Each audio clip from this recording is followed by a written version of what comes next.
2 वक्त की रोटी खाना भी मुश्किल हो जाएगी। महंगाई की मारी अवाम ने पेट्रोलियम मसनूआत की कीमतों में इजाफा मुस्तरद कर दिया।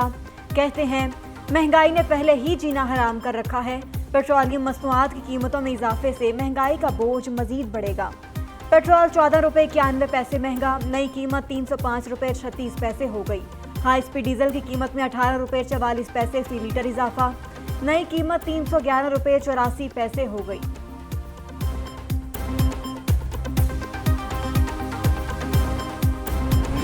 ओपन मार्केट में डॉलर की लंबी छलांग तारीख की बुलंद तरीन सतह पर पहुंच गया। कीमत में 5 रुपये इजाफा, 328 रुपये में फरोख्त होने लगा। इंटरबैंक में डॉलर 7 पैसे सस्ता होकर 305 रुपये 47 पैसे पर बंद हुआ।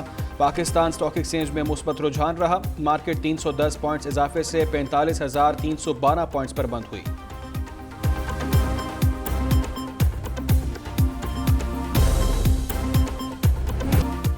मुल्क में महंगाई का राज बरकरार। महंगाई की शरह में 8.5% इजाफा, मजमूई शरह 24.39% तक पहुंच गई। इदारा शुमारियात के मुताबिक एक हफ्ते में 20 अशिया की कीमतों में इजाफा रिकॉर्ड किया गया। चीनी 11 रुपये 40 पैसे, गुड़ 5 रुपये, दाल मसूर की कीमत 5 रुपये फी किलो बढ़ी। चावल 2, आटा, कुकिंग ऑयल, आलू, दूध, दही की कीमतों में भी इजाफा रिकॉर्ड। 70 साल से हुक्मरानों ने अवाम के लिए कुछ नहीं किया। अवाम बिजली बिलों और पेट्रोल की बढ़ती कीमतों पर सरापा एहतजाज।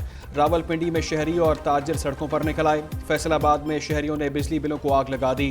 नवाब शाह सवाबी में अवाम के मुजाहरे, शदीद नारेबाजी।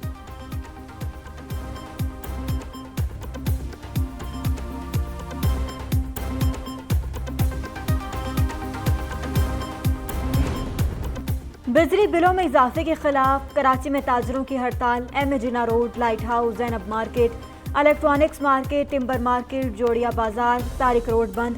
कपड़ा मार्केट, होलसेल मार्केट और खारादर में भी दुकानों को ताले। कराची चैम्बर ऑफ कॉमर्स और प्राइवेट स्कूल्स एसोसिएशन ने भी हड़ताल की हिमायत की।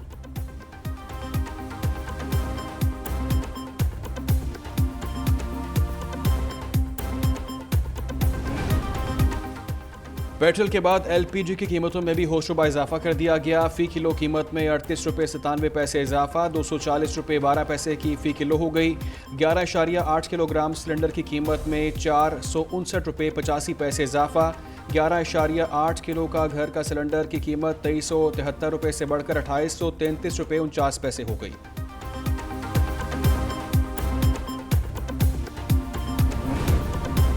पेट्रोलियम मसनूआत की कीमतों में इजाफा। पाकिस्तान रेलवे ने किरायों में 5% इजाफा कर दिया।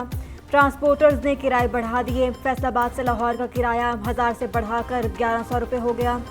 फैसलाबाद से पेशावर का किराया 1900, साहिवाल का 550, सोआत का 2400, इस्लामाबाद का 1850 रुपये कर दिया गया। उधर पाकिस्तान गुड्स ट्रांसपोर्टर्स एसोसिएशन का कल पहिया जैम हड़ताल का ऐलान।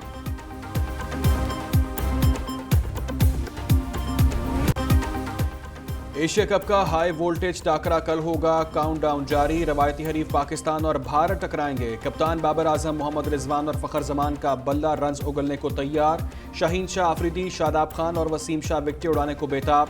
बादल भी मैच में भंग डालने को तैयार। बारिश से मैच मुतासर होने का खदशा। श्रीलंका के महकमा मौसमियात के मुताबिक मैच के दिन 70 से 80% तक बारिश का इम्कान है। शायकीन क्रिकेट ग्रीन शर्ट्स की जीत के लिए पुरुमीद।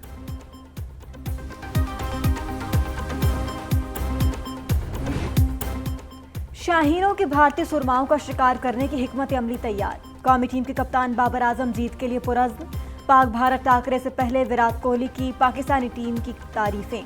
कहते हैं Babar Azam world class batter हैं जो तसलसल के साथ परफॉर्म कर रहे हैं। कौमी कप्तान बहुत अच्छा खेलता है। बाबर आजम भारतीय कप्तान की बात पर खुश। कहा, विराट कोहली के रिमार्क्स मेरे लिए फख्र की बात है। लाहौर हाई कोर्ट से रिहाई के बाद परवेज इलाही दोबारा गिरफ्तार। इस्लामाबाद पुलिस ने 3MPO के तहत परवेज इलाही को हिरासत में लिया। लाहौर हाई कोर्ट ने चौधरी परवेज इलाही की रिहाई का हुक्म जारी किया था। अदालत ने पुलिस सिक्योरिटी में घर छोड़ने की हिदायत भी की थी। जस्टिस अमजद रफीक ने रिमार्क्स दिए, कोई इदारा, कोई भी फोर्स अब साबिक वज़ीर आला को किसी भी मुकदमे में गिरफ्तार ना करे। मोरस इलाही ने परवेज इलाही की गिरफ्तारी को अदालती अहकामात की खिलाफ वर्जी करार दे दिया।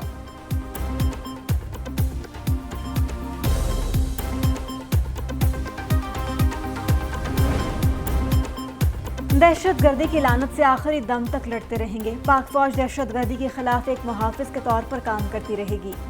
Army chief general Asim Munir दहशतगर्दी खत्म करने के लिए पुरअज़्म।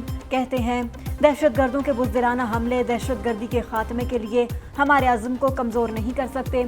पाकिस्तान में अमन और इस्तेहकाम हमारे शोहदा की कुर्बानियों की मरहून मिन्नत है। आर्मी चीफ का बनू का दौरा, अफसरान और जवानों से मुलाकात की और उनके अज़्म को सराहा। सिपा सालार ने बनू धमाके में जख्मी होने वाले अफराद की अयादत भी की।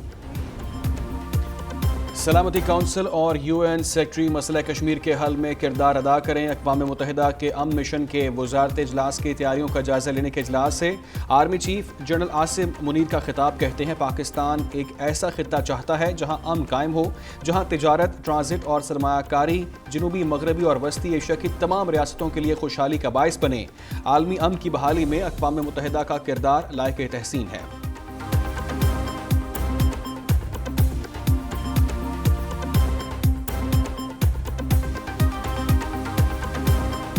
माजी में नैब का गलत इस्तेमाल होता रहा। अब कानून साजी के जरिए सरकारी अफसरान को नैब से तहफ़्फ़ुज़ फराहम किया गया। किसी जुर्म की नौयत तब्दील करना दुरुस्त नहीं। करप्शन माशरे और आवाम के लिए नुकसानदेह है। नैब तरमीम में जुर्म को ख़त्म करना कानूनी है या गैर कानूनी। चीफ जस्टिस उमर अता बंदियाल के नैब तरमीम के खिलाफ केस की समाअत के दौरान रिमार्क्स। जस्टिस एजाजुल हसन ने रिमार्क्स दिए, नैब का मुल्जिम कानून बनाएगा। जस्टिस मंसूर अली शाह ने रिमार्क्स दिए, कहा जा रहा है कि एक पार्लियामेंट ने अपने और अहले खाना को फायदा पहुंचाने के लिए कानून साजी की।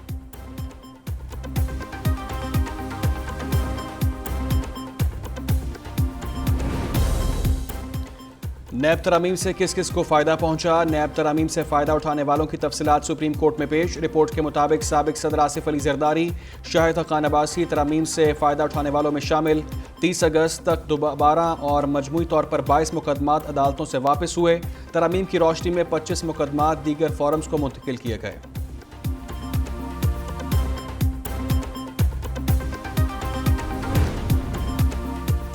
इलेक्शन कमीशन ने जल्द आम इंतखाबात के लिए हल्का बंदियों का दौरानिया कम कर दिया। 14 दिसंबर को मुकम्मल होने वाली हल्का बंदियां अब 23 नवंबर को होंगी।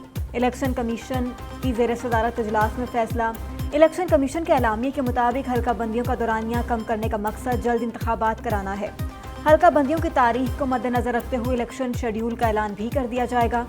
इलेक्शन कमीशन हल्का बंदियों के काम की शफाफियत को यकीनी बनाएगा।